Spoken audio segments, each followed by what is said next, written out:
突然灭了，里面的仪器好像烧了。太诡异了，我发誓没人在里面，怎么会着火？是不是有鬼？别说了，快走！怎么了？同学，你别过去，实验室里面一个人都没有就跳闸了。就是，地上还有一滩水，一个插排都烧黑了，太奇怪了。快走吧，大晚上的太可怕了。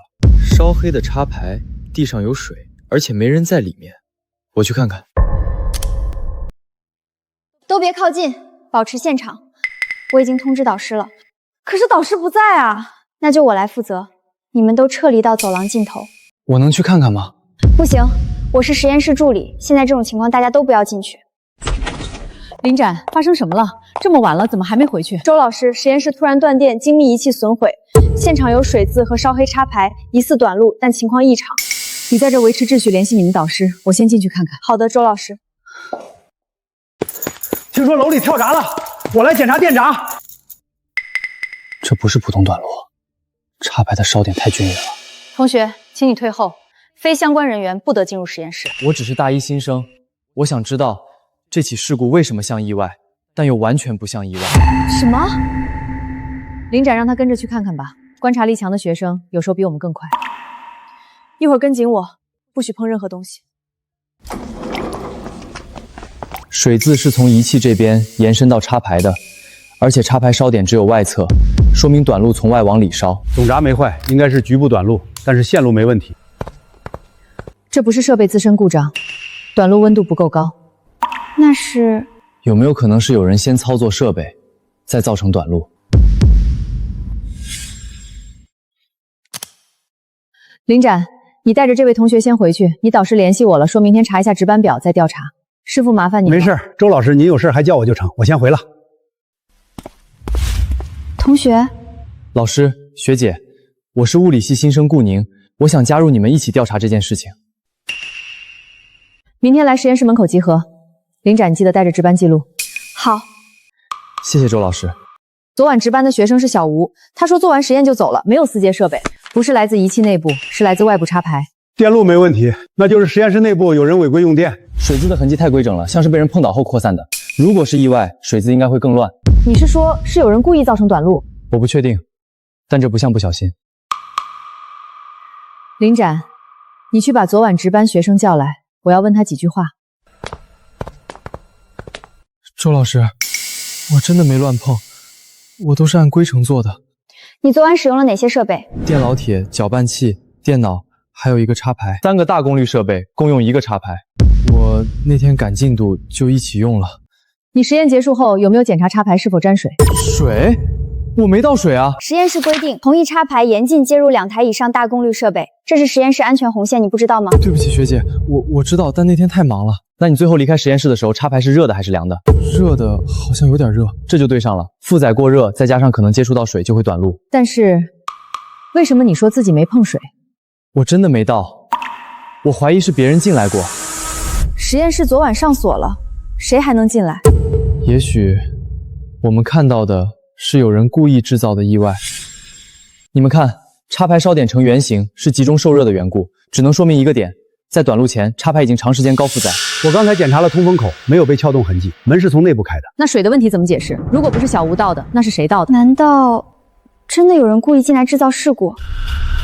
不一定是故意，也可能是有的人操作失误，然后不想承担责任。周老师，我真的没有加水，我发誓。那你实验过程中有没有把水杯放在桌面附近？有，当时放在旁边，我没注意。周老师，我还有课，我可以走了吗？去吧。那可以解释出现的水渍，所以原因是大功率设备过载加上液体不慎接触插排导致的短路。但还有一个问题，为什么短路刚好发生在小吴走之后？我在这儿负责维修10多年了，之前遇到过，当设备过热又遇水，短路不会立刻发生，要等温度累积。您的意思是，短路可能不是他走那一刻发生的，是隔一段时间才跳闸的。那说明他离开以后还有人来过，或者设备自己持续升温。这解释不通啊！实验室门是从内部反锁的，也可能是他离开之前温度已经足够接近临界点，只是没人发现。顾宁，你继续分析。我怀疑是双重隐患叠加造成的。第一，插排照负荷；第二，液体就近接触，两者只要同时存在，必然会造成短路。所以这不是恶意破坏，是严重违规。我觉得是有人违规操作，又因为害怕没打报告，隐患累积造成的事故。大家从不同角度都指向了同一个结论，现在缺的不是推理，是行动。我建议立刻成立实验室安全专项小组。我这边全力配合，水电设备我最熟。我可以负责线索推理和现场还原。好，那我们4个人就凑成一个实验室安全探案组。从今天起，我们4人共同负责实验室安全排查、隐患追踪，任何异常第一时间上报，第一时间调查。那接下来的案子应该会很有趣。不是有趣，是很关键。实验室安全从来都不是小事。好，对，安全第一。那我们开始整理第1起事件的完整报告。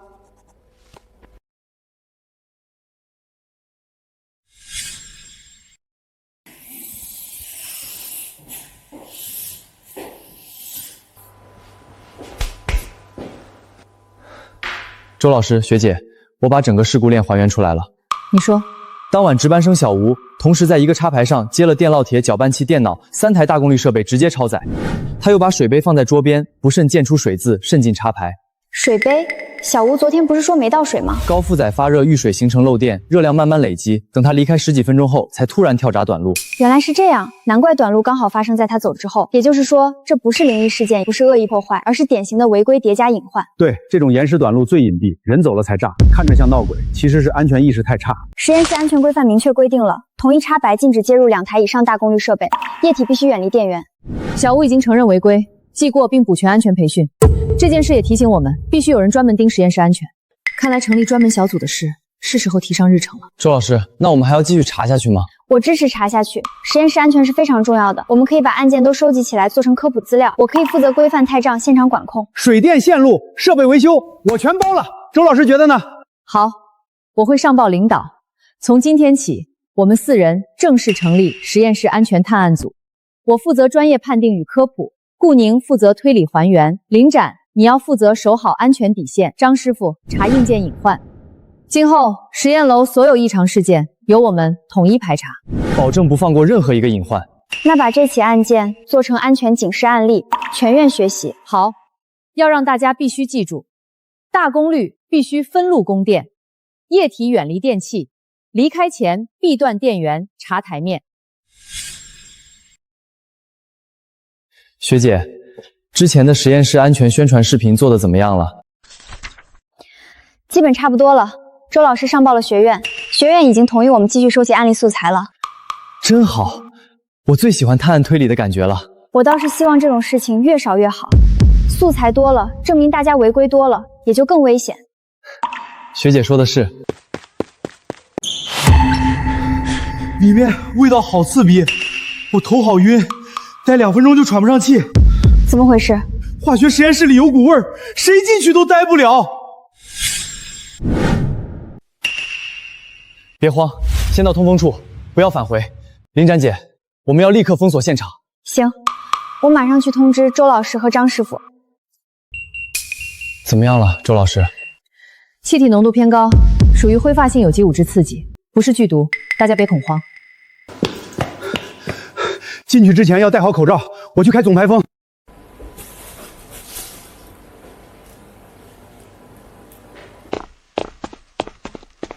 味道来自试剂柜下层，这里有破损瓶，还有漏液。这瓶没有标签，旁边是氨水和乙醇，这些不能混放在一起。氨水和乙醇都易挥发，如果粗心大意把它们放在密闭柜里混放，会快速升高浓度，刺激呼吸道，引发头晕、咳嗽。排风滤网堵死了，风排不出去，浓度越积越高。谁最后使用试剂柜？记录上昨天是高年级做完，新生帮忙归位的。危化品有明文管理规定，标签朝外，分类分柜，酸碱分离，易挥发单独存放，这样摆放明显严重违规了。不单是试剂混放，你们看，这瓶是连标签都没有，实验室排风也没有打开。我们得把相关人员都约过来，逐瓶核对，溯源到个人。周老师说的对，我去把记录上的学生约过来。无标识设计太危险了，我先封存起来吧。我来吧，你去帮林展。好。糖账清晰，但柜内混乱，无标识试剂2瓶，阿水与乙醇紧挨，隔板有腐蚀痕迹。归位顺序完全错误，谁放的？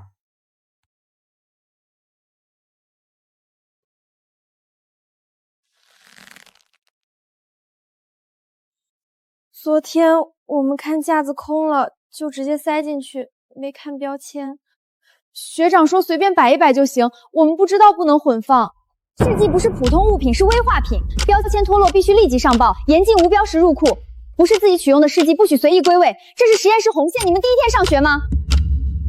对不起，学姐，我们不知道。你们没有接受完整的危化品培训，这也是教师管理漏洞。我检查了风机，线路正常，但滤网半年没清，风阻太大，基本等于没排风。学生违规操作加上设备失修，双重隐患叠加。我怀疑破损瓶是挤压导致的。没错，摆放拥挤，开关柜门用力，都可能碰倒破坏。现在我们要做3件事儿：第一，无标志试剂全部送检，这个我负责；第二，彻底分类整理，这个林宅你去盯着；第三，补全所有人安全培训，我写好报告，到时候顾宁来协助我。好的，周老师。那我下午就把所有滤网换新。辛苦张师傅了。应该的，应该的。滤网没有及时更新，也是后勤部的疏忽。等我们做完成分检测，你们配合把完整事故链还原，必须让所有人明白危险在哪儿。我们一定配合。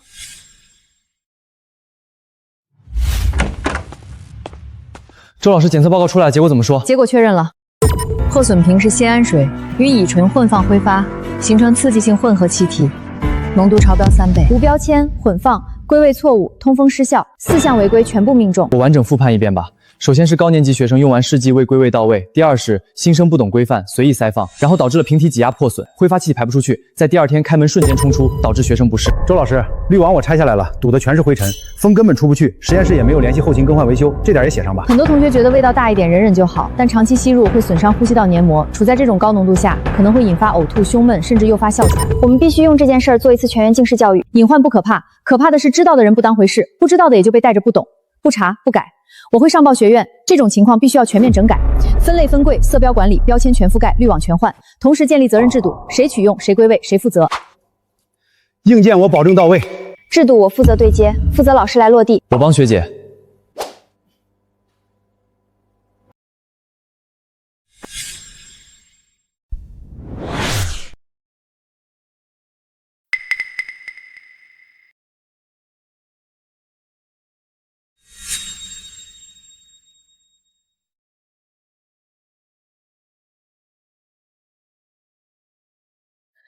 今天我们把第2起案件彻底了结，从现在开始，化学实验室试剂管理全面整改。之前的问题主要是混放、无标签、归位混乱、通风失效这4项，今天一次性解决。我先重申事故原因，破损的是酰胺水和乙醇放在同一格，两者都易挥发，在密闭柜子里浓度不断升高，一开门就冲出来，导致大家头晕、呛咳。都怪我，以为随便摆一摆没关系。我们不知道氨水和乙醇不能放一起。实验室安全手册第1节课就讲过，酸碱分离，易挥发单独存放，标签必须朝外，你们必须记住。通风柜的滤网我全换了，风机也调试过，现在风量足够，不会再闷味儿。大家看好，我们现在重新建立存放规则，酸性试剂放红色区，碱性放蓝色区，易挥发试剂全部放进带通风的专用试剂柜，任何试剂无标签一律不准上架。我给大家总结最容易错的3点：第一，不是自己用的试剂，绝对不要替别人归位；第二，瓶子快没标签了，立刻报告；第三，柜子里别塞太满，挤压容易破。从今天起执行谁取用、谁归位、谁签字的制度，领用、归还都要登记，出问题直接查记录。我再强调3条危化品安全铁律：第一，酸碱试剂必须分柜严禁混放；第二，易挥发试剂必须在通风条件下存放和操作；第三，进入实验室先开排风，至少3分钟再开始做实验。以后每个月我都来检查一次通风系统，保证你们的安全。隐患往往来自小事，乱摆一瓶、漏看一个标签，懒得多开1秒排风，都可能变成安全事故。我们的典型案例又多了一个。我一开始以为做成典型案例发在学院里就是形式主义，没想到短短几天，我们就已经遇到2起了。我倒希望一个都没有，看这样子，我们可有的忙了。林长学姐，你怎么也在？你没去实验室检查？我来找周老师，他说在这边带学生做实验，你怎么来了？我听说最近生物实验室挺邪门，实验一个接一个失败，我来看看。走吧，一起去看看。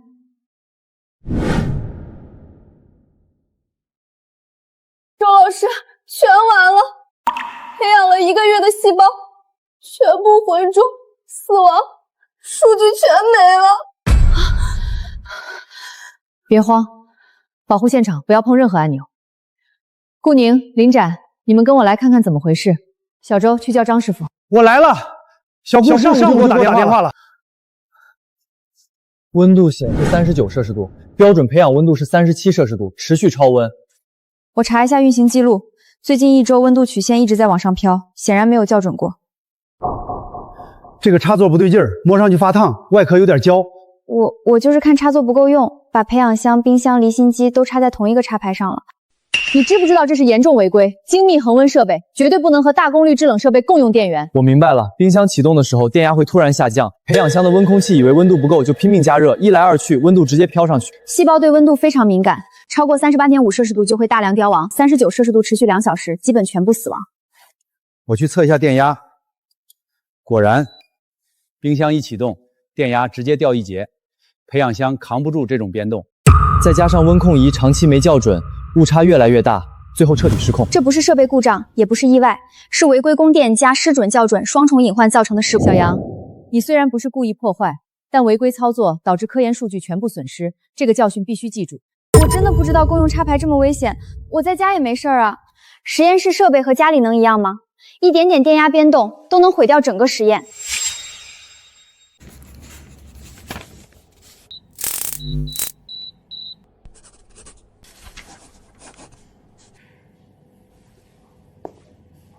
周老师，数据出来了，冰箱一启动，电压瞬间下降，培养箱温控器误判，持续加热，细胞就被烤死了。原来的温空仪偏差超过2摄氏度，已经不合格了。我现在重新校准，恢复到标准37摄氏度。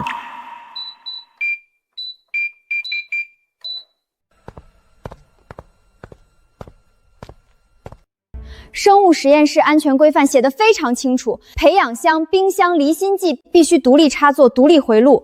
这帮学生怎么回事？天天给我们找麻烦。我给你把逻辑讲透。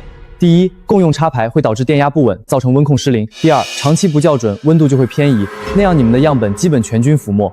2个问题叠加，不出事儿才怪。都是我的错，我不该图方便乱插电。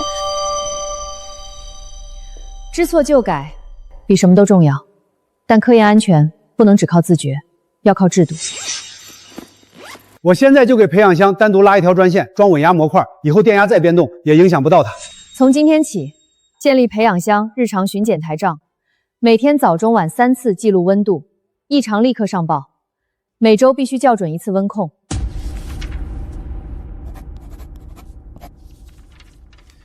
我把生物实验室供电规则画成图，贴在墙上，谁用哪个插座，哪些不能共用，一目了然。今天我们定3条样本安全底线：第一，恒温设备、制冷设备必须独立供电，严禁共用插排；第二，温控仪必须定期校准，不能相信默认数值；第三，样本存放必须登记，责任到人，出现问题第一时间止损。线路我来保证安全，谁也别再撕拉乱接。周老师，要是他们还有共用插座的怎么办？凡是违规共用插座的，一律暂停实验资格，培训合格才能恢复。喂，好的，我转告周老师。周老师，院长叫您回电话。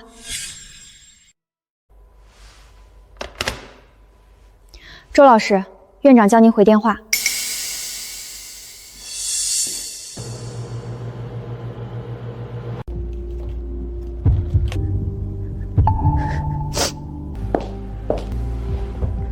院长听说生物实验室样本全军覆没，要求我们必须查清原因，全院通报警告。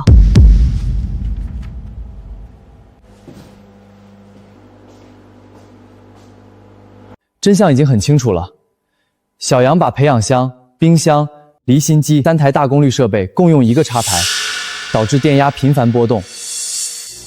温控仪长期未校准，偏差超过2摄氏度，完全失去精度。我用万月表实测，冰箱压缩机一启动，电压直接跌落15伏以上。培养箱的温控系统本来就不准，再遇到电压不稳，只会疯狂加热。最近7天温度持续走高，最高达到39摄氏度，细胞对温度极其敏感，超过38.5摄氏度就会大量死亡，持续2小时，基本全军覆没。我真的不知道共用插排会这么严重，我只是觉得插座不够用。实验室安全规范写得清清楚楚，精密恒温设备必须独立插座、独立回路，严禁与冰箱、磷鲜机等大功率设备混用。很多同学把实验室设备当家用电器用，觉得能用就行。但实验室设备精度高，敏感性强，一点点波动都会造成毁灭性后果。这不是设备故障，也不是人为破坏，是典型的违规用电加上维护缺失造成的责任事故。这件事情我们会上报。你有什么意见吗？我愿意接受处罚，重新补完所有安全培训，写检讨，在全院公示。张师傅，立刻为培养箱布设独立专线，加装稳压模块。林展，马上起草生物实验室设备用电与校准管理制度。顾宁，负责还原事故链，做成科普案例。保证完成。线路全部整改完成，冰箱、培养箱、磷芯机各走独立回路，电压稳定无变动。温控仪已重新校准，误差控制在0.1摄氏度以内，符合国家标准。我宣布，培养箱日常巡检台账正式启用，每日3次测温，每周强制校准。今天关于培养箱细胞样本全军覆没的案件正式结束。经过我们的排查，确认是共用插排导致电压不稳和温控仪长期未校准导致。我给你把逻辑讲透吧。因为违规共用插排导致电压产生变动，引起温控误判，造成了持续超温，最终导致样本死亡。你明白了吗？本来这些情况是全程可预防、能避免的，结果因为违规操作，全军覆没。对不起，师姐，我错了。从今天起，培养浆、冰箱、离心机等精密设备必须独立插座、独立供电，严禁共用插排。温控设备每周强制校准，每日早中晚3次记录温度，异常立即上报。样本存储责任到人，领用存放废弃全程登记，不许隐瞒，不许拖延。好的，学姐，我们一定严格执行。就一次图方便，毁掉1个月科研成果。再严重一点，可能引发线路过热、起火、爆炸，后果就不是我们能承担的了。安全是所有科研的第一道底线。对不起大家，是我安全意识淡薄，违反操作溃场，给大家造成巨大损失。我会把这次教训写成警示案例，和全院同学一起学习。从今天起，全院所有实验室执行用电安全与设备校准双制度，违规共用插排未按规定校准者，一律暂停实验资格，培训合格后才能恢复。周老师放心，我每月对全楼电源线路插座进行一次全面排查，不留死角。我们探案组会持续跟进每一台设备、每一条线操作，让隐患无处藏身。你们必须记住，科研可以大胆，实验必须小心，安全第一，预防为主。终于把培养箱的案子结了。希望能安静几天。我也希望，但实验楼这么大，隐患往往藏在最不起眼的地方。喂，你别乌鸦嘴啊！怎么，你不是最喜欢破案了吗？所以说啊，你这脑子还是得多用用。你说谁脑子不好使呢？当然是说你了。周老师，你瞧他俩又斗上嘴了。又飘了，怎么回事啊？同一个砝码称5次，5次数据都不一样，根本没法做期末实验。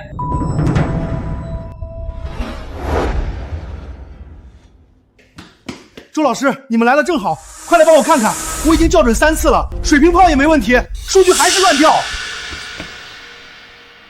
水平炮居中，称盘干净，仪器无报错，线路正常。大家请后退，不要触碰仪器，保护现场。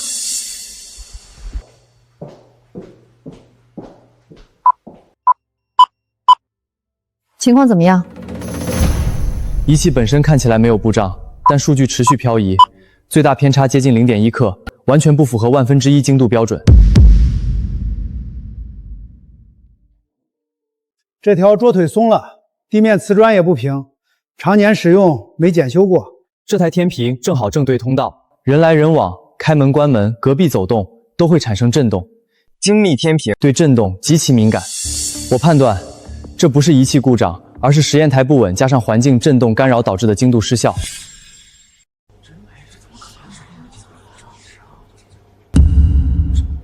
怎么可能？顾宁，你把你的判断完整说出来。电子天平是1/1000精度仪器，对水平、稳固、震动3项要求极高，现在3个条件全部满足。精密仪器必须放置在专用防震台，远离通道、门窗、通风口与震源设备。这台天匹的位置完全违规。周老师，支架螺丝完全松动，右侧桌腿也短了点儿，结果碰巧地面瓷砖起翘，整体是斜的，就没显出问题来。所以就算天平自身调平，底座一歪，数据照样不准。这里人流量最大，开门风压、走路震动、桌椅碰撞都会直接传导到台面。我怀疑数据漂移不是仪器问题，而是台面不稳加上环境震动双重干扰。我上课一直只检查天平本身，从没在意过实验台和摆放位置。天平水平炮合格，但台面整体倾斜，属于隐性水平失效。这种误差最隐蔽，也最容易被忽视。那现在怎么验证？很简单，我们做2组对照测试。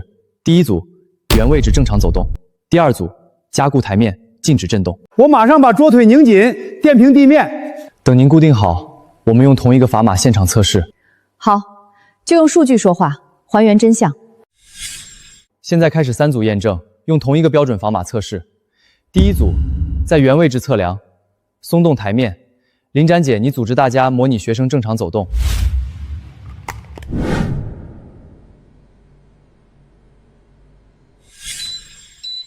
差这么多。现在开始第2组，还是在原位置测量。张师傅，您负责加固台面，不能有一点震动。瞧好吧。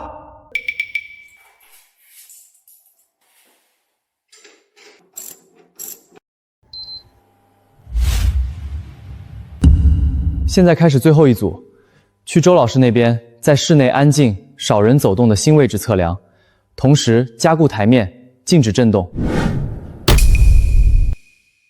结果已经很清楚，天平没坏，是使用环境不达标，是震动让数值乱飘，台面不稳让水平失效，2个隐患叠加，就变成你们说的漂移了。实验室安全不只是操作规范，仪器摆放、环境条件、台架稳固同样是安全底线。精度不准也是会导致实验全部无效的。这事怪我。谁能想到会有这么赶巧的事情？别自责了，我们总结了3条准则给你。第一，精密天平必须用防震、稳固、水平的专用实验台。第二，必须放在安静、少人走动、无震源的区域。最后，每次使用前必须检查水平炮台面是否松动。谢谢周老师，我以后每节课前先检查环境，再开始实验。那我上报，看看能不能给全楼精密仪器台统一巡检加固，每月查1次水平。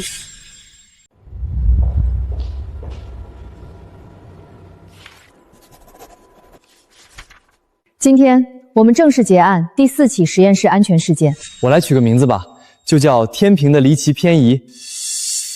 经探案组排查验证，确认为实验台松动加上环境震动超标，导致精度失效，并非仪器故障或人为破坏。我也代表后勤组反思总结，全楼精密仪器台已全部加固，重新调平，今后每月必查。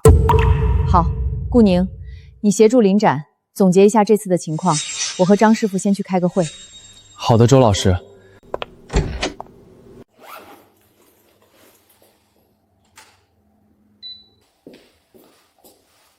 实验室精密仪器规范使用总结。首先，天平、光谱仪、显微镜等精密仪器必须放在防震、防尘、缝定电区域。其次，严禁在仪器旁喧哗、跑动、碰撞实验台，保持环境安静稳定。使用前必查水平炮台面稳固性，不合格禁止开机。仪器位置固定后不得随意挪动，挪动后必须重新校准。怎么样？我说的还行吗？挺好的。那个师姐，我想了句口诀，也可以录进去。说给我听听。先稳台，再调平，轻操作，无震动。记住这12个字，精度和安全都能守住。挺好的，很多人觉得差一点没事，其实在科研里，0.01克误差可能推翻整个结论，在工程与检测中可能引发安全事故。师姐说的对，实验室无小事，细节就是安全，规范就是底线。不说我固执了。行了，不逗你了，快走吧，我还要去找周老师说宣传片的事情。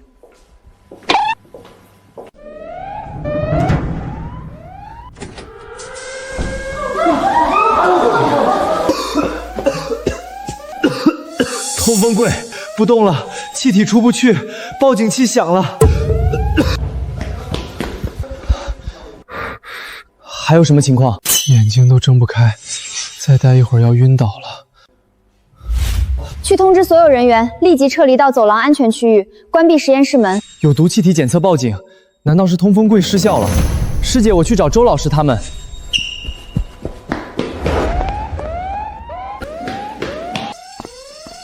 大家不要慌乱，该实验室正在进行含挥发性试剂的实验，通风柜一旦停转，风险极高。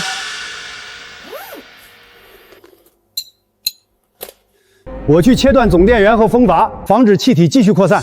我去帮师姐观察现场情况，大家不要靠近窗口和排风口。通风柜风机完全不转，玻璃视窗停在半开位置。学生把烧杯直接放在出风口处，试剂蒸汽正往外飘。这是严重违规。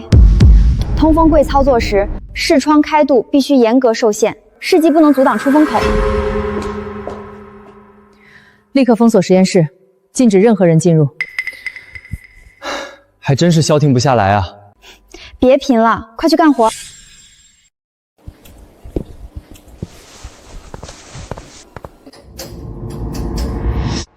周老师，你们看，滤网至少半年没清过，风根本排不出去，电机超负荷运转，直接过热停机。实验室规定里写的清清楚楚，通风柜滤网每月清洁，每季度更换，这里完全没有执行。而且学生违规把锥形瓶、烧杯直接堆在出风口，导致气流短路，有毒气体根本抽不进去，反而被吹出来。你们先出去等我。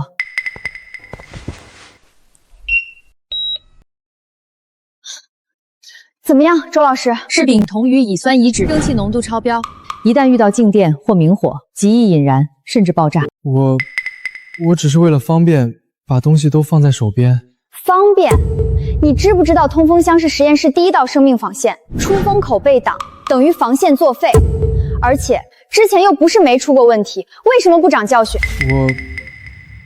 好了，学姐，现在可以确定2点：一是滤网堵塞加上电机老化导致的通风系统故障；第二是阻挡出风口、视窗开度超标的人为违规操作。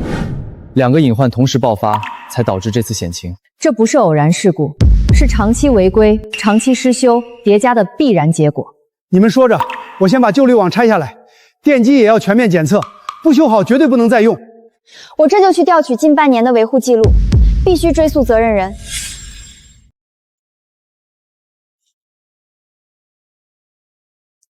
周老师，我查完了，这台通风柜已经10个月没有维护，没有清洁记录，没有电机检测，没有滤网更换记录，相当于带病运行了近1年。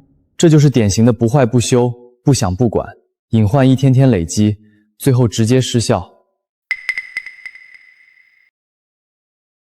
线圈老化严重，轴承卡顿，再强行运转，很可能起火短路。我真不知道后勤部的工作干成这样。行了，张师傅，不是你一个人的问题，我们还原一下完整事故链。首先，滤网长期不清洁，风阻越来越大，电机超负荷工作，逐渐过热停机，通风柜失去吸力，学生又把试剂挡在出风口，有毒气体直接外泄，触发报警器，引发恐慌。管理漏洞也非常明显，没有专人负责，没有巡检制度，没有提醒机制，学生也没有接受过完整的通风柜操作培训。我以为只要能转就行，从来没想过要拆下来清洗。通风舱不是普通电器，它是危化品实验的安全屏障。维护缺失、操作违规、管理空白，3条红线一起踩，不出事儿才怪。很多实验室事故都不是突然发生的，而是被一次次忽略、拖延、侥幸，最后变成灾难。必须彻底整改，否则下次可能就不是报警，而是爆炸。我现在上报，张师傅，你组织立刻全面停用全楼所有超期未维护的通风柜，逐台排查，逐台检修。好的，周老师。经我们排查发现，这次事故确实因为滤网长期堵塞、电机老化和违规阻挡出风口3重隐患叠加所致。周老师，后勤组已经开展工作，现在全楼通风柜已完成第1轮排查，所有堵塞滤网全部更换，老化电机统一维修，以后每个月都会检查1次，每季度更换1次。辛苦张师傅。我们也总结了通风柜安全5条铁律：一、操作前先开封机3分钟，确认运行正常再开始实验。2、试装开度严格控制在安全线以下，严禁超开。3、试剂必须放在通风柜内部深处，严禁阻挡出风口。4、实验过程中头、手不要深入柜内，不要在柜内久留。5、发现异响、吸力下降、异味，立即停止实验，上报报修。大家记住一句口诀：先开封，再操作，不挡口，不超格，有异常立刻停。通风柜一旦失效，有毒气体、易燃蒸汽会在几分钟内充满实验室，后果不堪设想。安全不是靠运气，是靠规范、靠维护、靠责任。大家记住，守住通风柜就是守住呼吸安全。我们探案组会持续巡查，绝不允许带病设备、违规操作再次出现。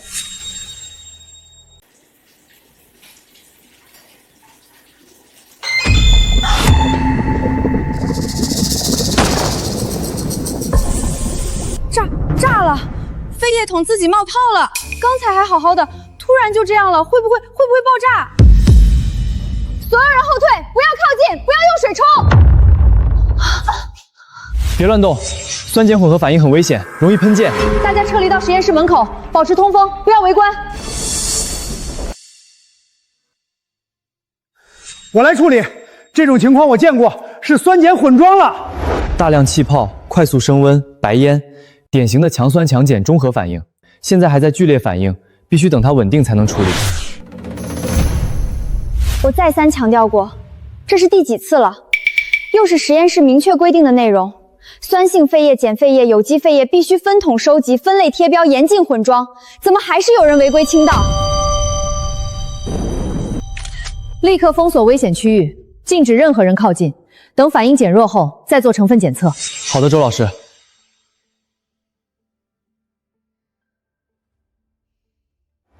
多少次了，回回出问题，那么多教训还不够吗？怎么还是有人拿实验室安全当耳旁风？明文规定的内容毫不在意，非要出了问题才后悔吗？林展，你冷静。这件事情我会向上级申请，相关责任人一个都不会放过。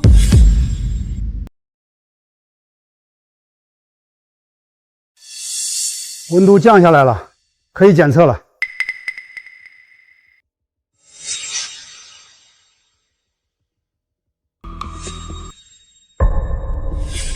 确认了，就是强酸性废液和强碱性废液混装，发生剧烈中和反应，产生大量热量与气体，险些爆炸喷溅。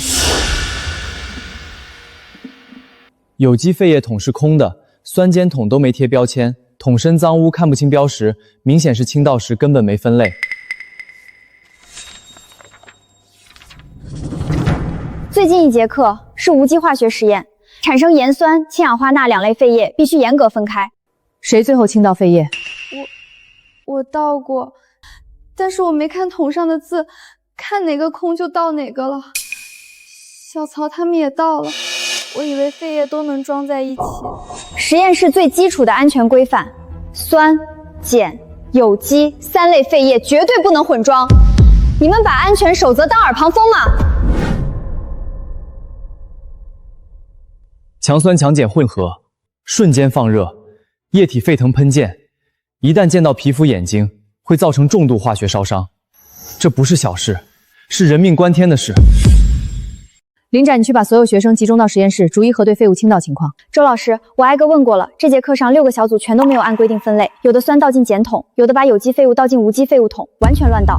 我查看了所有废液桶标签，全部老化脱落，专人看管，谁来谁乱倒。之前有学生来后勤部领标签，说是要更换标签，没想到一直没人落实，拖到现在出事了。你能说清楚酸、碱、有机废液分别应该倒进哪个桶吗？我没人认真听过，我们以为随便倒就行。这就是问题所在，安全培训不到位，标识不清，无人监督，违规不处罚，4条漏洞一起爆发，不出事故才怪。什么啊？他们的问题就找他们啊，他们倒跟我们有什么关系？把我们都叫来干嘛？好不容易没课。顾宁，你告诉他们这件事跟他们有没有关系？这件事是因为废液桶标签缺失，导致无法分辨类型。学生们未接受规范培训，不懂分类要求，多个小组随意倾倒，强酸强碱混在一起，发生剧烈放热反应，险些喷溅爆炸。所以，你现在明白了吗？这不是一个人的错，是全员安全意识淡薄。加上实验室管理严重缺失，所有人都有责任。从今天起，废液处理必须彻底整改，不留任何死角。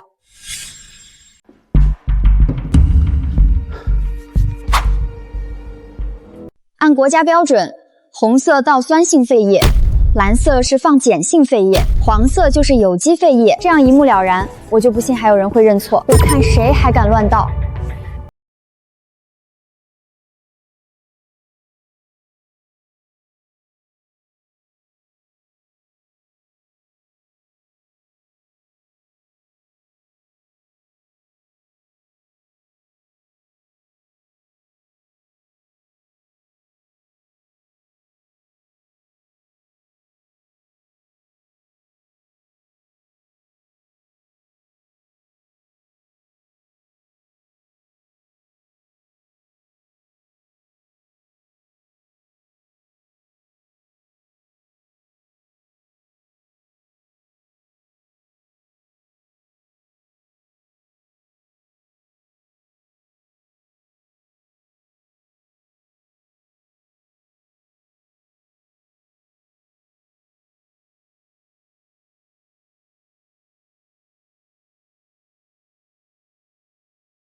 整改到位，才能从根源上杜绝类似事故。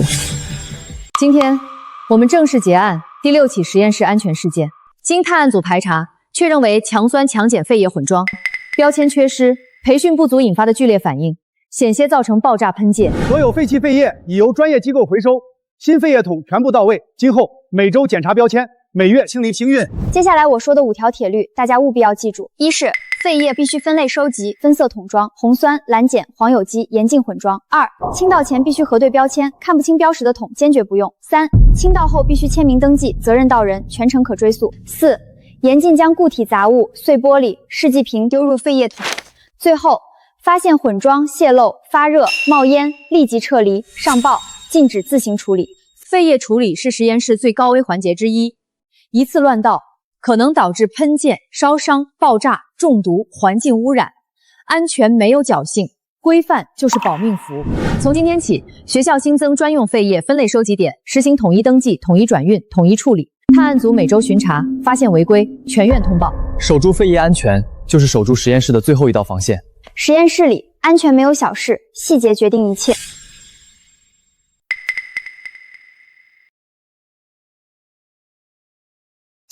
气瓶在响，指针跳得好快，是高压异常，所有人立刻后退，撤离到安全线以外。不要靠近阀门，不要碰撞气瓶，高压冲击足以致命。大家不要慌乱，缓慢侧身撤离，禁止奔跑，禁止开关电器。我来控制阀门，这种声音是气瓶出气不畅或阀门卡滞。压力已经超上限，再持续下去会发生气瓶冲出、管道爆裂，后果不堪设想。高压气瓶使用时必须有人值守，放气必须缓慢平稳，严禁快速开关。怎么回事？封锁实验室，停止所有实验。这不是设备小故障，是严重的高压安全险情。咱怎么成立了探案组之后就没闲着的时候呢？这一桩桩的。谁说不是？没想到就咱学校这么大点的地方，能出这么多的实验安全问题。阀门密封完好，气瓶本体没有破损，压力表正常，设备本身没问题，那异响和超压从哪儿来？我还原一下现场，小吴，你刚才是怎么操作的？我赶时间，就把阀门一下子开到最大，想快点出气。问题就在这儿，快速开启阀门，气流瞬间冲击，导致压力瞬间飙升，指针剧烈波动，发出异响震动。高压容器核心准则是什么？你学过没？缓开缓关，快速开启会产生水激效应，损伤阀门，冲坏压力表，甚至震裂管道，引发泄漏爆炸。我查了记录，这节课根本没有做压力监测记录，也没有专人监护，属于严重违规操作。高压气瓶就像定时炸弹，操作规范是保命的，慢开1秒安全10分，快开1秒危险万分。看起来是有人为了赶时间，快速开阀，气流的冲击让压力飙升，发出异响震动之后，指针爆表了。这根本不是意外，是典型的违规操作导致的高压险情。就是，我就不信好好按规定做实验会出问题。我给你们演示正确与错误操作的差别，看清楚了。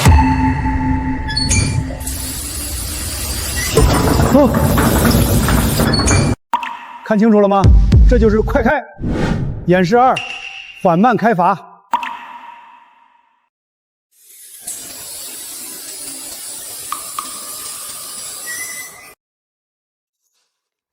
快开就是玩命，慢开才是安全。高压容器存储压力极高，一旦失控，气瓶会像炮弹一样飞出，穿墙破窗，瞬间致命。历史上有多起高校实验室事故，都是因为快开快关。老师，其实我有点没听懂，为什么快开就会这样？我再给你讲一下，快速开启产生气流冲击，压力瞬间叠加，超过管道与阀门承受极限，破裂只在一瞬间。实验室明确规定，高压操作必须一人操作一人监护，全程记录压力，严禁擅自离岗，严禁快速开关，严禁碰撞气瓶。我真的不知道快开有这么危险，我以为只是快一点。实验室里没有小事，你觉得无所谓的1秒钟，可能就是生死线。今天这一次异响是给所有人的警告，再违规一步就是事故。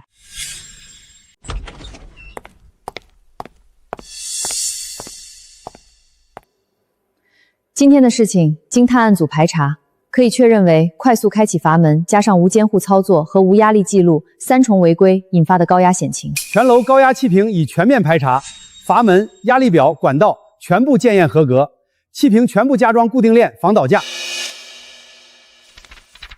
周老师，我总结了高压容器安全5条铁律，您帮我听听有没有问题。你说。第一，阀门必须缓开缓关，严禁快速旋转，严禁一次性开到底。第二，必须一人操作一人监护，严禁单独作业，严禁擅自离岗。第三，全程监测压力，做好记录，超压立即关闭，停止使用。第四，气瓶必须固定牢靠，加装防倒装置，严禁碰撞、摇晃、横放。最后，操作时必须站在阀门侧面，严禁正对出气口。我也总结了一句口诀，可以录在宣传片里：慢开阀，站侧面，有人看，记压力，平固定，不碰撞。高压安全是实验室最高等级风险，一次侥幸可能付出生命代价。安全不是约束，是保护。从今天起，全院开展高压容器操作专项培训，无证不上岗，违规即停实验。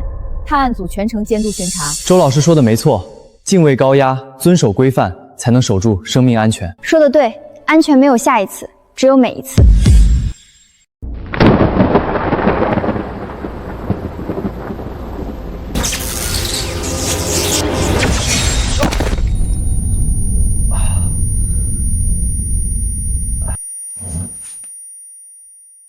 好刺眼，我看不见了，眼睛好疼。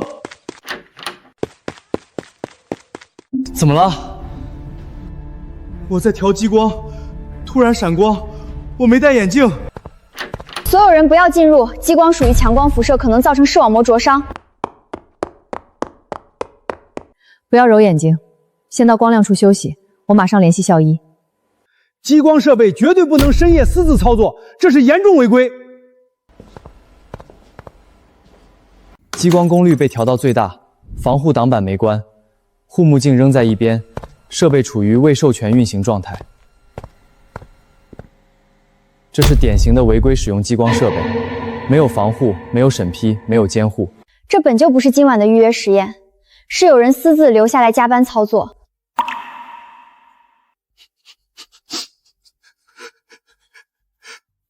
我只想快点做完实验，没想到会这么亮。激光造成的视网膜损伤是不可逆的，立刻封锁设备，保留现场。我先送他去医务室。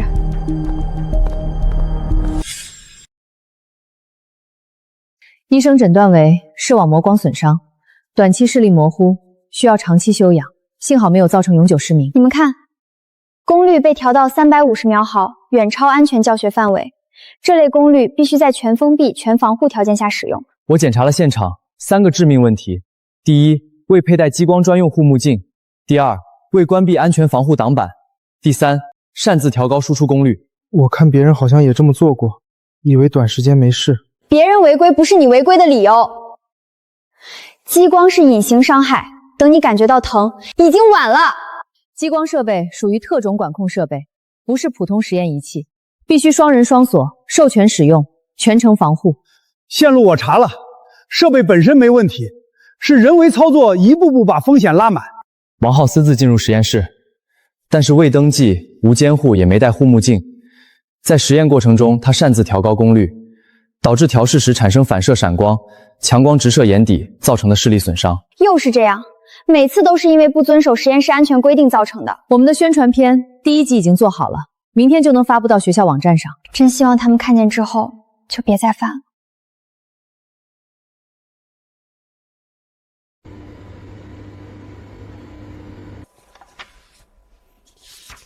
问题非常严重，这台激光设备长期无权限管理，密码贴在显示器上，谁都能开，没有使用审批，没有操作培训，没有安全交底。我以为只是教学用，不会出事，就没严格管控。这就是最危险的安全麻痹。光学实验室是高风险区域，激光、强光、精密光学元件，任何一个疏忽都能伤人。我查了课程记录，这学期没有开展过激光安全专项培训，很多学生根本不知道激光会造成永久失明，反射光也能伤人，无护目镜严禁开机，功率不可随意调节。从长远来看，这或许不是学生们的错，是我们的教学出现了失误。周老师说的对，很多学生一开始觉得闪一下没事，但激光是单波长高能光束，会直接灼伤视网膜感光细胞，这种损伤是不可逆的。管理缺位，培训缺失，学生侥幸，3条漏洞一起存在，不出事儿才怪。立刻关停所有光学实验室激光设备，全面整改。周老师，那接下来的实验课还实验什么？最基本的安全都做不到，怎么做实验？不把权限锁死，不把安全讲透，迟早会出更严重的事故。经探案组排查，确认为私自操作激光设备，未佩戴护目镜，擅自调高功率，无安全防护，4重违规造成的光损伤事故。周老师，所有激光设备已加装安全护锁装置，挡板不关闭，设备无法启动。第一，激光设备授权使用，双人双锁，严禁私自开机、私自操作。第二，开机前必须佩戴对应波长激光护目镜，无防护禁止靠近。第三，必须关闭安全防护挡板，严禁在敞开状态下调试。第四，严禁擅自调高功率，参数必须由老师确认。第五，操作时禁止正对光路，反射光路，身体保持在安全区域。我给大家一句口诀：先授权，再防护，关挡板，戴眼镜，不对光，不超频。激光对眼睛的伤害是不可逆的，大家千万不能不当回事，出问题了是没有后悔药的。你们的一次侥幸，可能毁掉一生光明。从今天起，全校激光实验室执行培训考核、授权上岗制度，无证严禁操作。我用自己的教训提醒大家，激光真的不能大意。安全不是限制，是保护。希望这起事故成为所有人心里的警钟。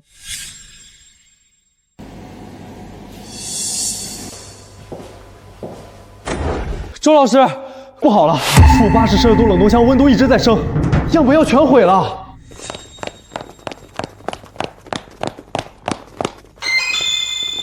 快走！箱体内存放着多组珍贵实验样本，部分已开始解冻。一旦完全升温，数月科研数据将全部作废。周老师，压缩机一直在运转，但制冷效果极差，箱体侧面发烫。冷凝器位置全是灰尘棉絮，通风口几乎被堵死。管路有轻微结霜异常，可能存在漏点，而且很久没有出霜了。我经常为了拿取方便，频繁开关箱门，有时候还敞着门整理样本，从来没清理过灰尘。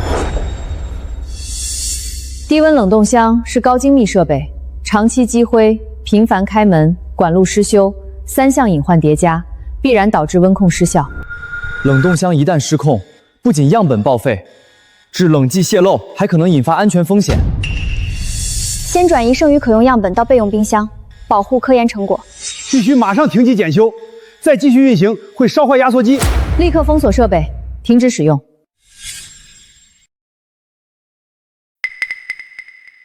你们看，冷凝器被堵得严丝合缝，热量散不出去，制冷效率直接降到最低，温度不高升才怪。近1年没有除霜记录，没有冷凝器清洁，没有管路检修，完全处于只使用不维护的状态。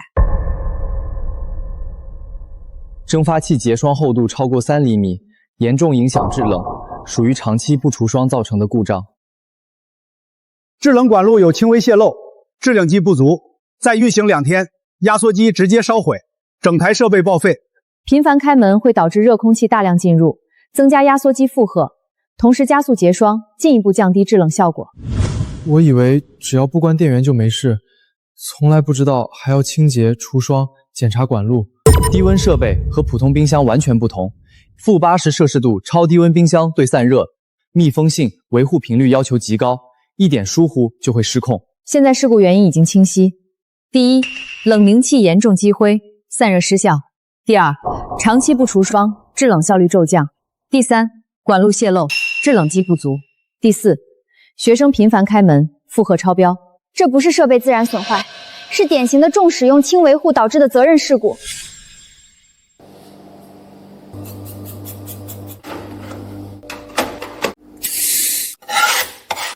现在散热通畅，管路密封，制冷恢复，温度可以稳定降到-80摄氏度。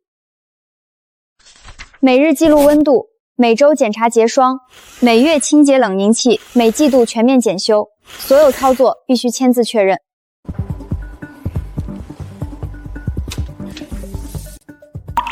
在冷冻箱旁醒目标注：禁止频繁开门，禁止厂门久留，每月清洁散热口。超低温冰箱正确使用步骤：开门要快，取放要快，关门要快，尽量一次取完所有样本，减少热空气进入。结霜超过1厘米必须停机除霜，冷凝器每月至少清理1次，保持通风通畅。以后我一定按规范操作，定期维护，绝不再因为疏忽毁掉样本。我把低温设备安全要点做成简易手册，发到每个实验小组，人人学习，人人遵守。从今天起，所有低温设备实行专人负责、专人管理，谁使用谁维护谁负责，出现问题第一时间上报。整改必须彻底，制度必须落地，才能避免再次出现样本危机。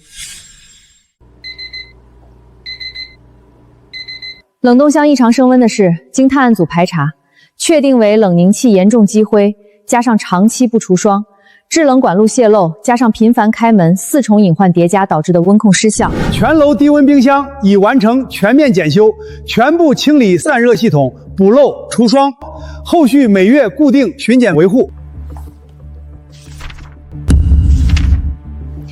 我希望大家能记住这5点：第一，取放样本快开快关，严禁频繁开门，严禁厂门整理；第二，每月至少清洁1次冷凝器，保持散热通畅；第三，蒸发器结霜超过1厘米必须立即除霜；第四，每日记录温度，出现异常升温、异响、发烫，立即停机上报；第五，实行专人负责制，定期维护、定期检修，禁止带病运行。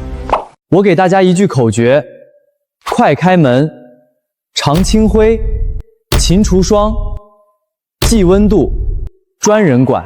低温样本承载着科研心血，设备安全直接关系科研成果，一次偷懒，一次疏忽，就可能让数月努力化为乌有。从今天起，全院低温设备纳入重点安全监管范围，违规操作一律暂停实验资格。我会以自己的教训提醒所有人，低温设备绝不能大意。安全始于细节，隐患藏于习惯。希望大家真正把规范记在心里，落在行动上。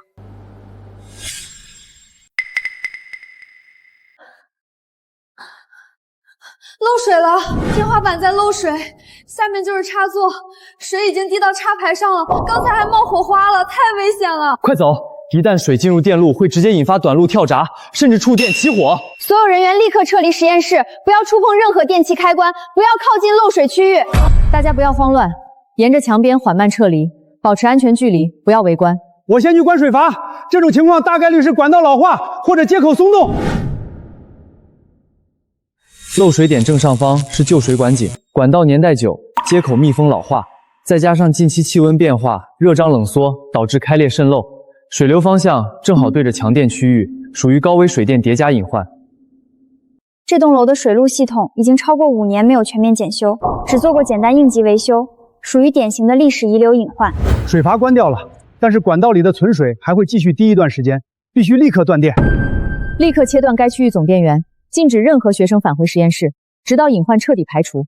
这不是简单的漏水，是可能引发触电、火灾的重大安全事故。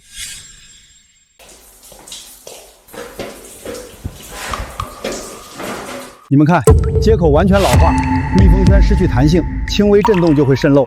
这一段管道至少有8年没有更换，早就超出安全使用周期。漏水区域下方没有做任何防水处理，墙面没有防水涂层，地面没有挡水沿，水管井也没有集水盘。一旦漏水，水会直接顺着墙体流到电路，没有任何缓冲和阻挡。水管井、电路井距离过近，布局本身就存在风险，再加上长期失修、缺乏维护，隐患被不断放大，最终爆发。高校实验楼明确要求，水路与电路必须分离布设，水管下方必须设置防水槽、集水盘、漏水报警器。这里3项全都不达标。不止这一处，旁边好几条管子都有轻微渗水痕迹，只是之前不明显，没人上报，也没人系统排查。我们平时只处理紧急漏水，哪里漏了补哪里，从来没有做过全面排查和更换。这就是最危险的头疼医头，脚疼医脚。隐患没有被根除，只会一次次复发，直到变成真正的事故。现在事故原因已经完全清晰：第一，水管老化，接口松动，密封圈失效；第二，水路电路距离过近，布局不合理；第三，无防水、无集水、无报警装置；第四，长期缺乏系统性检修，小隐患拖成大风险。这是典型的设施老化和维护缺失，加上设计漏洞3重叠加，必须全面整改，不能只修一个接口。让我去吧，周老师。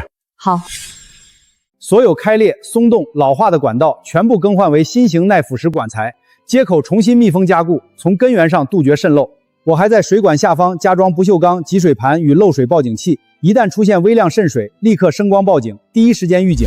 漏水区域墙面全部涂刷防水涂层，地面增设挡水沿与导流槽，确保即使再次漏水，也会顺着导流槽流到安全区域，绝不接触电路。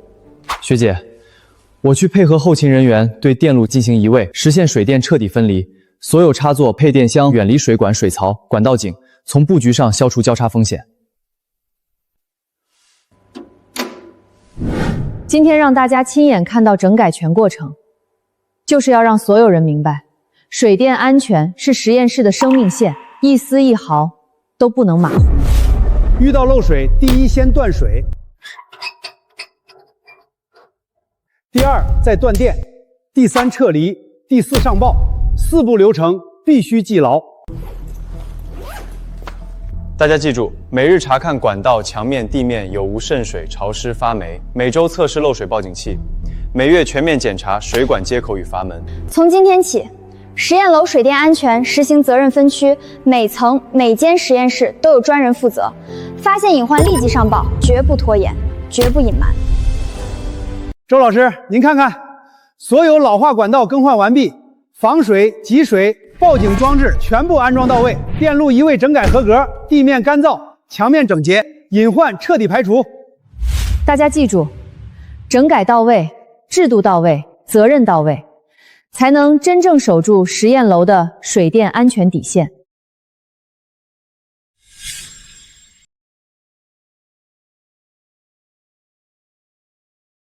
实验楼的水管渗漏，经探案组与后勤部门全面排查整改，确认事故原因是水管老化松动加上水电布局过近，使用时无防水防护加上长期失修4重隐患叠加，引发的高危渗漏险情。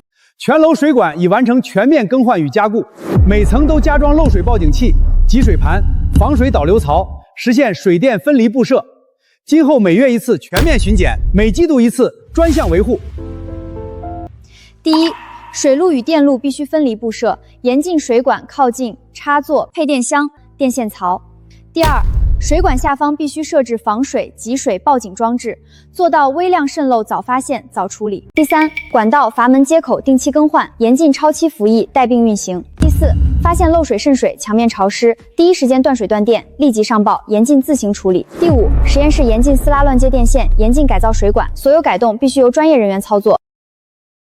我给大家一句口诀：水电离，不靠近；有漏水，先断电；常巡检，早发现。水电是实验室最基础也最致命的安全隐患，水可导电，电可起火，一旦交叉，瞬间成灾。历史上多起高校实验室安全事故都由水电隐患引发。这次渗漏虽然没有造成严重后果，但给我们所有人敲响了警钟。实验室安全没有小事，每一个滴水的接口，每一处潮湿的墙面，都可能是下一次事故的起点。守住水电安全，就是守住所有人的生命安全与科研安全。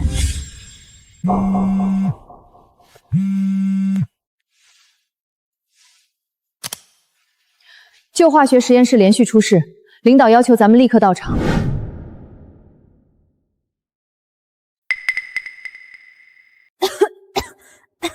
学姐，这里味道特别冲，眼睛都睁不开，而且台面一用就晃，水龙头关不严，插座还发烫。所有人撤离，这不是普通小问题，是历史遗留型安全隐患集中爆发。台面腐蚀严重，支架松动，试剂混放标签模糊，电线外皮开裂，通风柜风机空转，风道堵塞，水管渗漏滴到电源盒附近。这间实验室建成年代久远，长期只使用不检修不升级，安全设施严重不达标。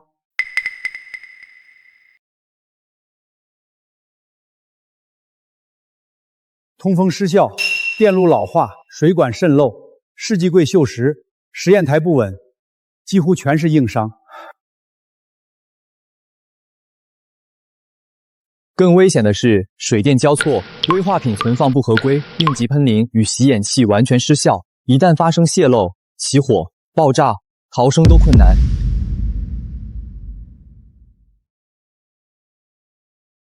近3年没有一次全面安全评估，没有系统整改，完全是带病运行。旧实验室最容易被忽视，但风险最高。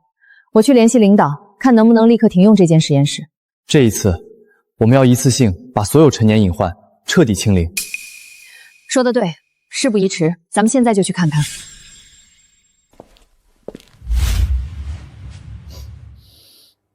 这里有股怪味，不是试剂味，也不是霉味，很闷，还带着一点刺鼻。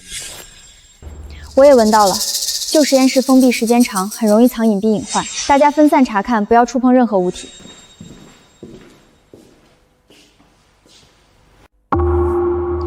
周老师，这边墙面大面积反潮，表层已经起皮泛白。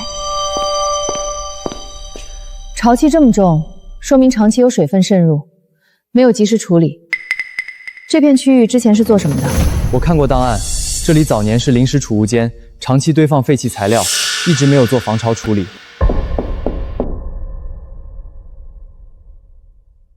墙体保温层肯定破损了，潮气从夹层渗进来，再加上储物间封闭不通风，才闷出这种怪味儿。不对，味道是从储物间缝隙里飘出来的，潮气和异味叠加在一起，不只是保温层的问题。这片区域靠近外墙窗台，雨水很容易顺着缝隙渗入，长期下来，墙体受潮，杂物霉变，风险会越来越大。一旦霉菌扩散，不仅污染环境，还会影响师生健康。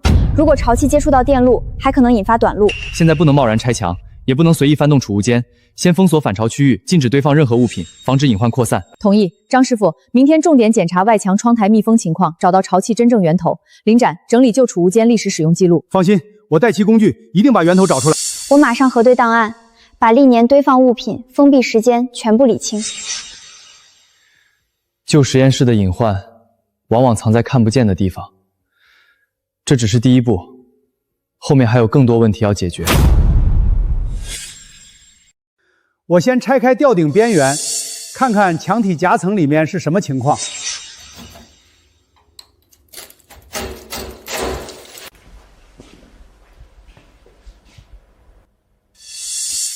没有水管破裂，没有渗漏痕迹，排除水路问题。水渍是从外墙方向渗进来的，顺着墙体夹层往下蔓延，说明源头在室外。应该是外墙密封老化，雨水长期渗透导致的。张师傅，你重点检查下窗台位置。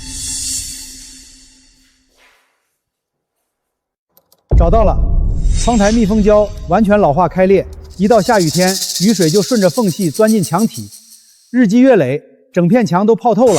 潮气源头锁定了，接下来是异味源头。周老师，那个封闭储物间我们必须打开看看。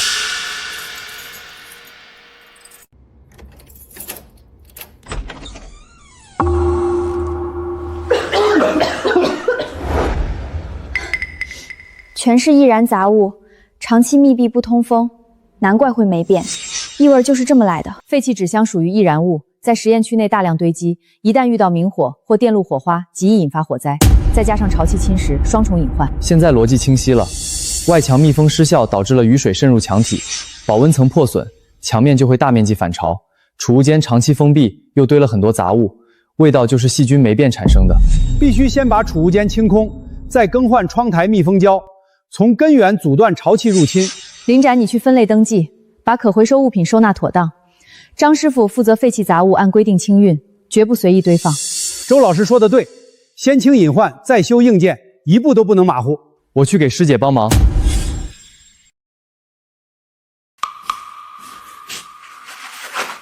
周老师，我来帮忙。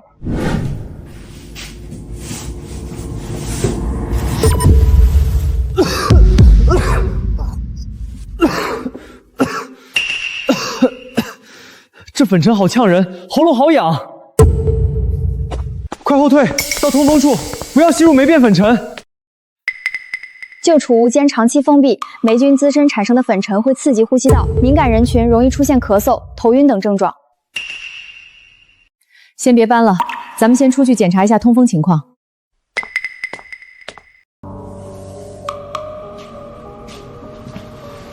通风口堵死了，室内空气无法流通，潮气、霉味、粉尘全都囤积在室内，散不出去。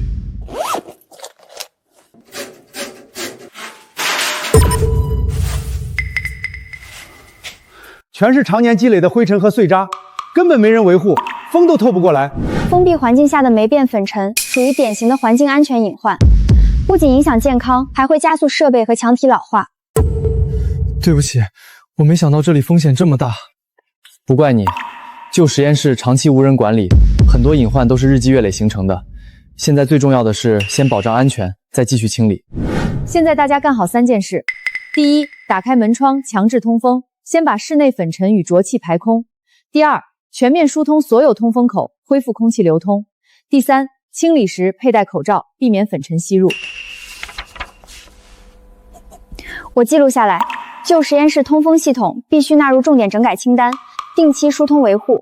我等下就把所有通风口全清理一遍，保证风量通畅。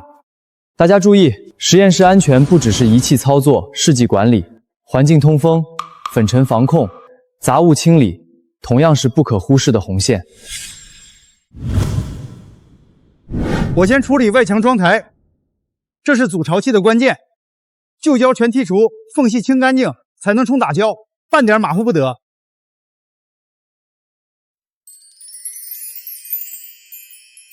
张师傅，我帮您检查，确保密封到位，雨水渗不进来。防水密封是基础，堵不住潮气，内部修缮全白费。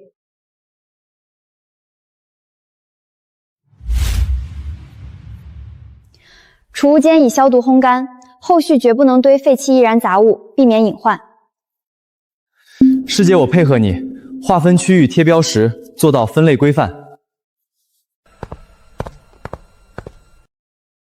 窗台密封搞定，墙体也烘过了，干燥后修补墙面，恢复保温层，保证无隐患。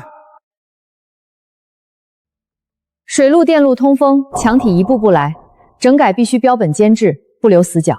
目前已解决4大隐患，接下来排查实验台、线路等硬件，不能遗漏。旧实验室是沉睡的风险点，我们要逐一清除隐患，让它重归安全。只要能保安全，累点值，咱们手艺人得对活负责。大家辛苦了，今天就到这儿，明天继续排查实验台，把这里改成合规教学空间。都听周老师的，明天一早来，接着干。大家仔细检查一下实验台，既然学校把这件事交给咱们，咱们就里里外外都仔细检查一遍，不能放过任何一处隐患。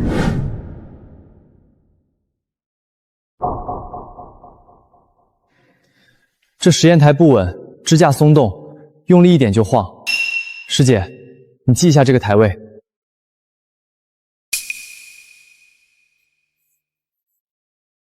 钢架锈蚀严重，螺丝全部松脱，支撑力早就不够了。这批次实验台用了10多年，早过报废年限了，继续用太危险。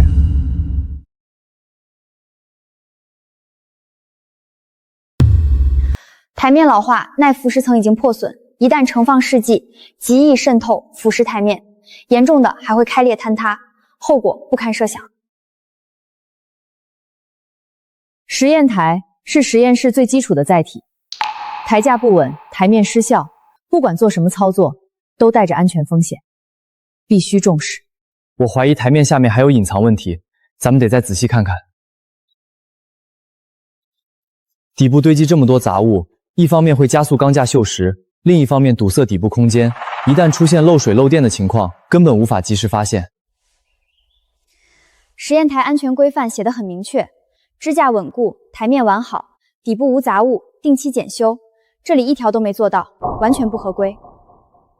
这种实验台可不能再用了，放重点仪器会歪，做加热实验会晃，万一突然坍塌，不仅会砸伤人，要是打翻了试剂，就更危险了。所有存在松动、锈蚀、开裂的实验台一律停用，标记准备更换，绝不将就。我负责逐一标记隐患台位，详细列出更换清单，不遗漏任何一台。我整理实验台安全标准，后续给相关人员统一培训，避免再出现违规情况。我配合你们拆除、更换、加固，保证新台架稳固、安全，完全达标。大家记住，在安全面前，没有任何将就的余地。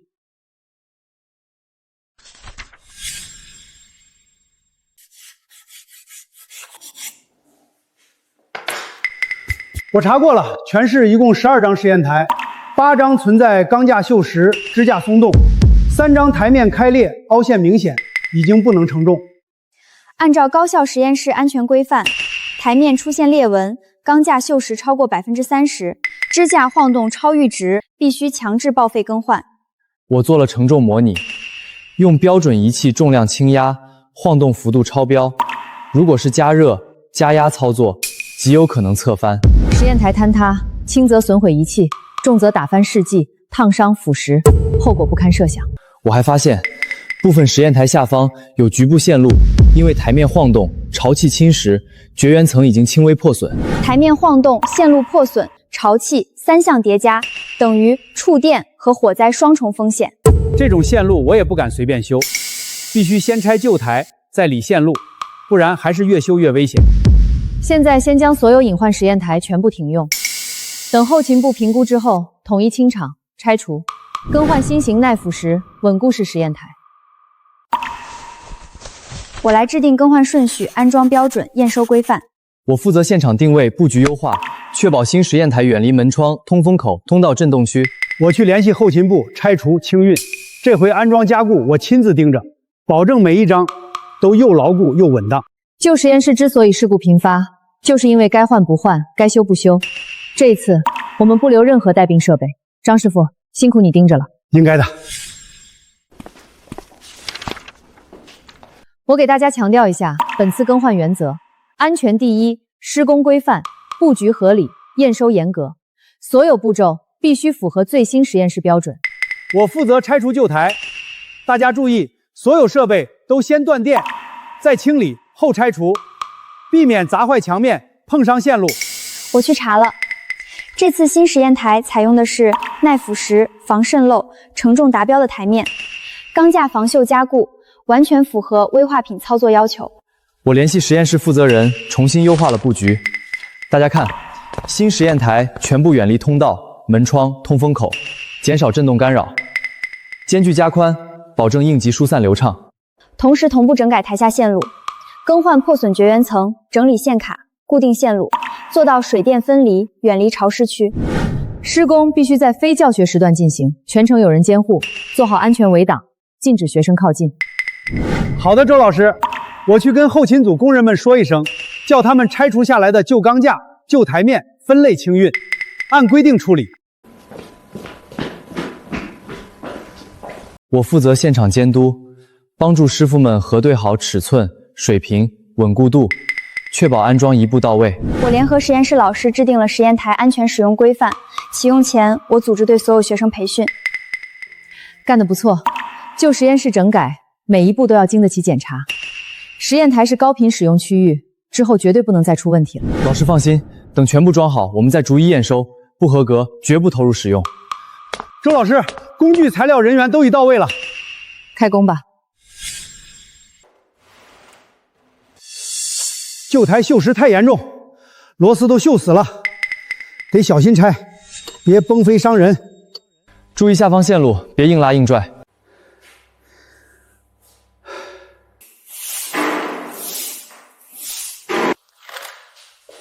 水平、间距、稳固性，我都卡着标准来。我来复测水平度，保证台面平整无倾斜。台下线路同步整理，破损线全部更换，线卡固定整齐，远离潮湿区域，杜绝磨损漏电。施工期间禁止无关人员进入，工具归位，物料码放整齐，保持通道畅通。新台架安装完毕，螺丝全部锁紧，钢架加固，台面平稳，承重测试合格。我模拟震动测试，轻敲、轻推都无明显晃动，符合安全要求。线路检查完毕，绝缘完好，走向规范，标示清晰。第一阶段安装合格。张师傅，麻烦您继续跟进，完成剩余台位，一定要保持同样标准。周老师放心，我一视同仁，一张都不马虎。看着旧台换新台，隐患一点点清除，真的很踏实。安全就是这样，一点一点抠出来的。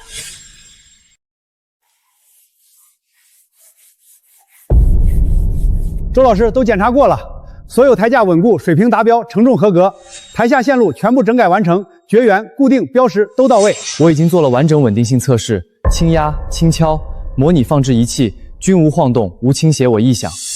我对照安全规范逐一核对，现在台面完好，支架牢固，无尖锐边角，底部无杂物，线路规范，全部合格。实验台整改完成，接下来清理施工垃圾，全面消杀，恢复整洁环境。喂，是后勤吗？我是张师傅，对，就是我。来，把垃圾倒了，把桌子擦一下。旧实验室从杂乱危险，一步步变得整洁有序，真的不容易。实验台是实验室的骨架，只要骨架稳了，整体安全就上了一个台阶。以后我每月来紧固一次螺丝，检查支架锈蚀情况，保证长期稳定。从今天起，旧实验室执行实验台巡检制度，每日查看稳固，每周清洁，每月检修。我会把实验台安全纳入学生第一课，强调严禁超载、严禁敲打、严禁堆放杂物。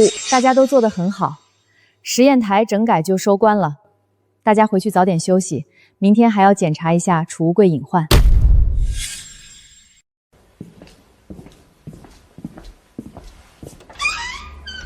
柜体变形，柜门合页锈蚀，关不严，隔板承重不足，明显受潮老化。里面物品摆放混乱，耗材、空瓶杂物混放，没有分类，没有标识，不符合安全规范。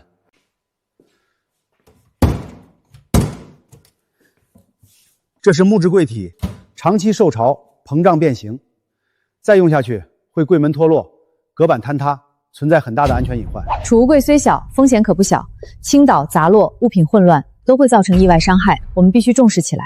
实验室储物柜安全要求：分类存放，标识清晰，柜体稳固，门关得严，定期检查。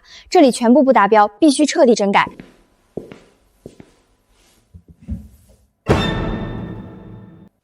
周老师，我发现几个柜子靠近墙角，长期受潮最严重，底部已经发霉，随时可能失稳。有些柜子里东西塞太满，重量超标，隔板被压弯，再放东西会直接断裂，太危险了。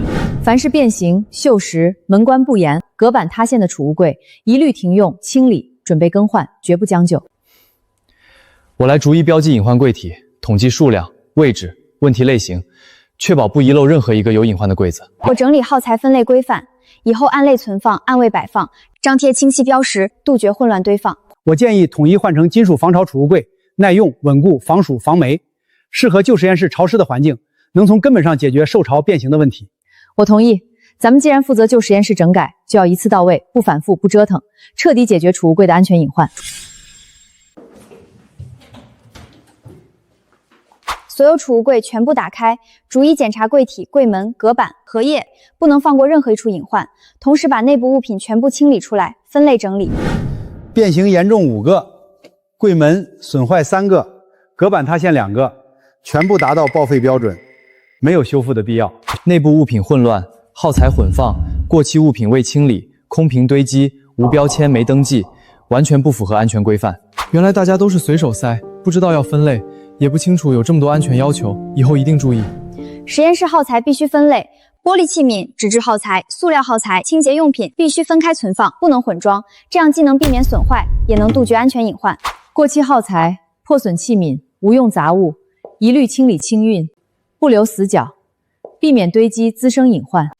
周老师，我发现一个重点隐患，部分储物柜靠近通风口，潮气直吹加速老化，而且摆放位置拥挤，影响应急疏散，必须重新规划布局。储物柜摆放必须远离风口、水源、电源，保持合理间距，不堵塞通道，这样才能避免受潮老化，也能保证应急疏散顺畅。木质柜体不适合旧实验室潮湿环境，容易受潮变形，滋生霉菌，必须全部更换为金属防潮柜，才能从根本上解决问题。我这就上报学校，咱们这次把所有旧木质储物柜全部更换，重新规划布局，统一分类，统一标识，彻底解决储物柜的安全隐患。我来制定耗材分类清单、标签规范、存放标准，确保后续物品摆放规范，不出现混乱堆放的情况。我负责优化摆放位置，远离潮区，保证通风，留出疏散通道，确保储物柜摆放合理安全。我帮学姐一起整理耗材，张贴标签，尽快完成清理和分类工作。储物柜虽小，却是日常高频使用区域，细节不到位，隐患随时会来。咱们一定要细致认真，把每一个细节都做好，杜绝任何安全漏洞。好，就这么定了。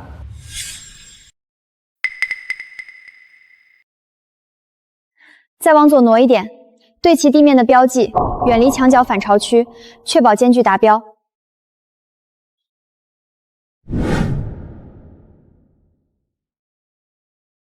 新柜金属材质，防潮防锈，隔板可调节，稳固耐用，完全符合实验室标准。我重新规划了位置，远离墙面反潮区，远离通风直吹区，不堵门，不堵通道，间距合理，既保证了安全，也方便后续使用。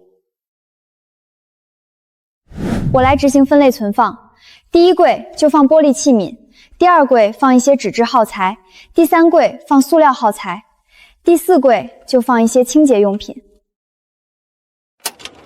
一定要让学生们做到3定：定位、定类、定责，贯彻落实谁使用、谁归位、谁负责，从根本上杜绝杂乱堆放的问题。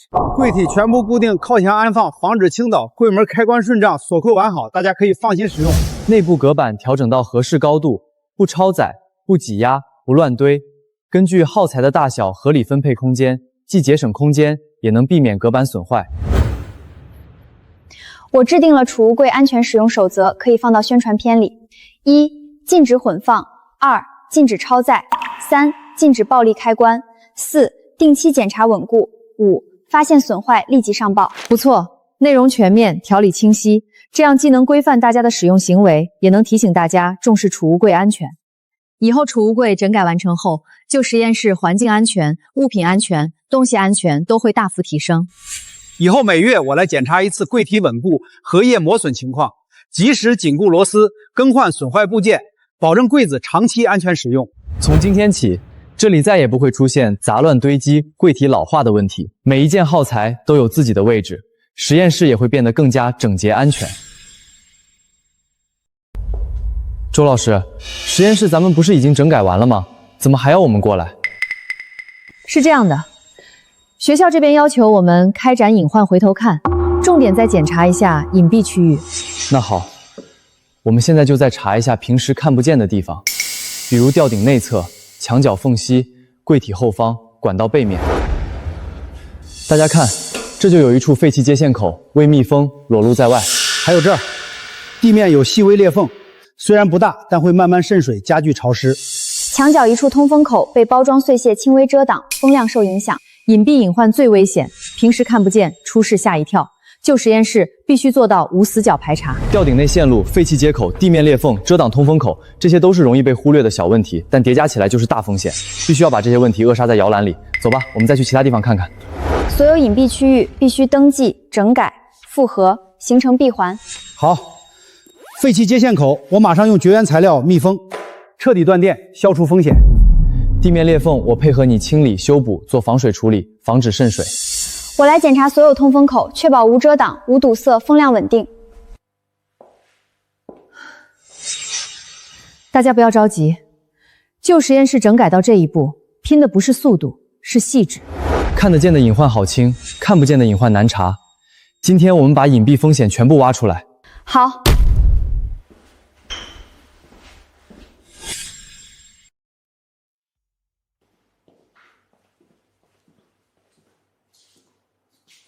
周老师，废气接线口已经密封好了，绝缘处理完成，彻底断电，不会再出现打火、漏电风险。地面裂缝清理、修补，防水涂层完成，以后不会渗水反潮。全室通风口再次疏通，检查确认，无遮挡、无堵塞，风量达标。我去再查一遍吊顶、管道、墙角，所有隐蔽点全部合格，确保万无一失。我做了隐蔽区域清单，每一项都有从问题到整改方法，再到验收环节以及对应的责任人，形成完整闭环。周老师，我和张师傅、顾宁商量了一下，以后每月都要举行回头看活动，重点查隐蔽区域，防止新隐患滋生。大家做得不错，旧实验室整改到现在，我们已经解决了外墙反潮、通风失效、杂物堆积、霉变粉尘、实验台老化、储物柜隐患、隐蔽线路、地面裂缝等一系列历史遗留问题。现在硬件全部达标，环境全面改善，再也不是以前那个乱糟糟、满是隐患的旧实验室了。从今天起，旧实验室不再是高风险区，而是安全、规范、整洁的教学实验空间。每一步整改都是对生命负责。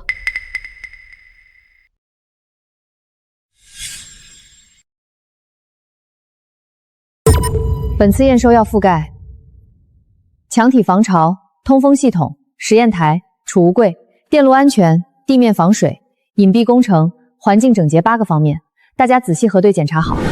我这里硬件全部合格，通风通畅，台架稳固，柜体安全，电路规范，防水到位，无隐患点。相关制度也全部落地，巡检表、维护记录、使用规范、安全标识、培训计划全部齐全。我完整复盘一遍整改链条，从异味反潮找到潮源，然后清理霉变、疏通通风，更换实验台、储物柜，最后整改了隐蔽隐患。到现在全面验收，每一步我都记录好了，信息闭环可追溯。旧实验室长期失管、设施老化、环境杂乱、风险叠加的历史彻底结束。从今天起，旧实验室执行和新实验室完全一致的安全标准，每日巡检、每周维护、每月培训、每季度全面排查。我已经沟通好了，后勤组全力保障，有问题随叫随到，绝不拖延。大家还记得咱们是怎么凑在一起的吗？因为实验室灵异事件。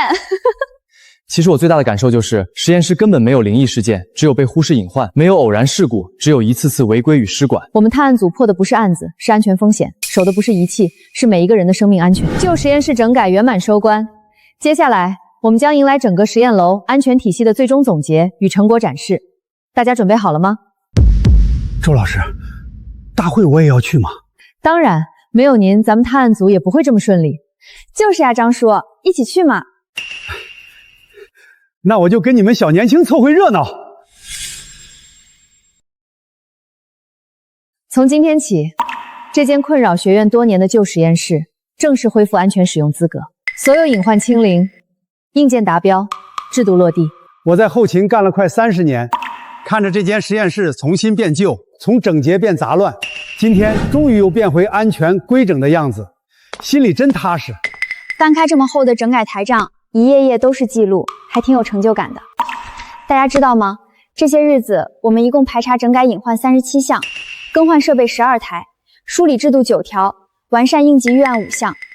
最开始我加入探案组，只是觉得推理找疑点很有趣，像破解一场场谜题。可走到今天，我才明白，我们找的不是真相，是安全；我们破的不是案子，是风险。大家还记得第一天那个深夜跳闸的实验室吗？咱们因为一场意外相聚，因为一份责任同行。从用电安全、危化品管理到精密仪器、高压激光、低温设备，再到今天旧实验室收官整改，我们走了一整段完整的路。我以前总觉得安全就是守规矩、卡流程，甚至有点不近人情。但现在我懂了，规矩不是约束，是保护；制度不是形式，是底线。以前我只负责修水电、修设备，觉得坏了再修就行。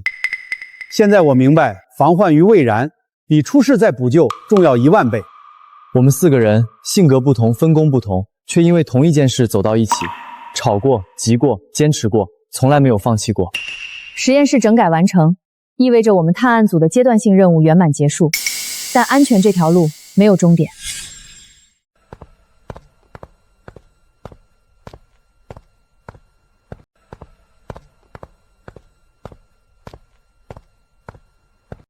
周老师、顾宁、林展、张师傅，我代表学院向你们表示感谢。领导客气了，这是我们应该做的。这一学期以来，实验楼安全隐患全面清零，安全制度全面建立，学生安全意识显著提升，多起潜在重大事故被提前化解。你们的工作，上级部门已经公开表扬。其实我们也没做什么惊天动地的事儿，就是把一个个小隐患找出来，改到位。安全从来都不是惊天动地，而是把每一件小事做扎实、做到位。你们组建的探案组，用科学推理破解安全谜案，用实际行动筑牢校园防线，模式可复制、可推广。我们已经把所有案例整理成科普教材，所有制度梳理成标准流程，所有隐患形成整改台账，方便后续持续执行。是。周老师跟后勤这边也定好了巡检计划，每月全楼排查，不留死角，坚决守住安全底线。经学院研究决定，实验室安全探案组正式转为常设小组，继续负责实验楼安全巡查、隐患排查、科普培训、应急演练。所以我们不用解散了。对，从今天开始，我们的任务从破案整改变成守护预防。以后我们继续一起巡查，一起排查，一起科普，让实验楼一直安全下去。只要为了安全，我随时都在。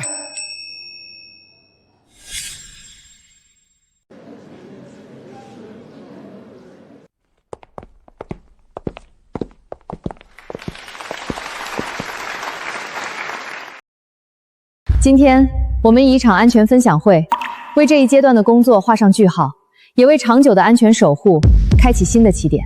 曾经我以为实验室里有离奇的谜、诡异的事，走到今天我才懂得，实验室里没有灵异，只有隐患；没有意外，只有疏忽。每一起事故背后，都是一次次被忽视的细节。安全不是一个人的坚守，是所有人的同行。从今天起，希望每一位同学都记住：规范操作，遵守制度，敬畏风险，珍惜自己。你守住规则，规则就会守住你。我是个修设备的老师傅，我想跟大家说，仪器坏了能修，线路断了能换，但人的安全只有一次。多检查一眼，多留心一下，比什么都强。我们探案组由一场深夜事故相聚，以旧实验室整改收官。我们破解的不是案件，是危机；我们坚守的不是岗位，是生命。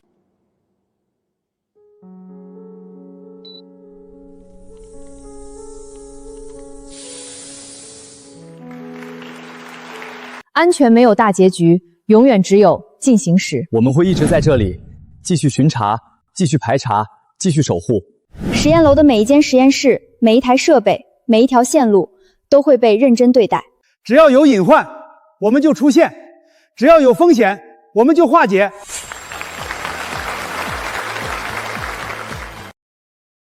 以后还会有案子吗？